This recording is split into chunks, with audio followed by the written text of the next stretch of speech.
豆漿你哋飲得多啦，攞豆漿就知啊！你哋有冇試過啊？攞豆去磨咗個豆漿先。我哋嘅豆漿咧就打好噶啦，啊，但係幾濃郁係嘛？雪白嘅，煮啲嘢出嚟夠濃又濃又香噶。啊，依家我哋第二個材料咧就係涼乳滑啊！我哋手打涼乳滑，一定要打到佢起膠為止啊！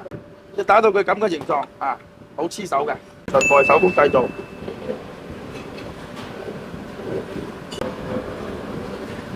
呢個個魚腐咧就係我哋都係用手工製造嘅，都係用魚，都係良魚肉打出嚟嘅。打出嚟咧俾油炸，炸咗之後咧金黃色啊！依家加翻呢個勝瓜啊，呢個時令勝瓜啊，佢依家呢個月份食咧比較甜，比較爽。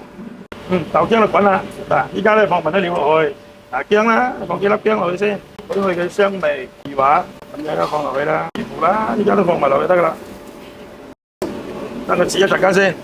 嗱，依家煮得差唔多啦，依家就落埋嗰啲瓜落去。呢個瓜咧，因為煮得唔好太熟，一熟咧就唔好食噶啦。你幾靚？依家醬卜卜咁係嘛？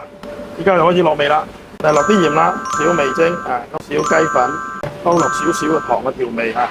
煮得佢差唔多咧，呢啲配料咧啊就放埋落去，大功告成啦！呢個菜鮮甜彈牙。好重豆漿味，如果你唔中意食甜嘅豆漿咧，就嚟試試呢個鹹豆漿。好鮮甜啊，真係好靚啊！俾你個值得介紹俾你哋。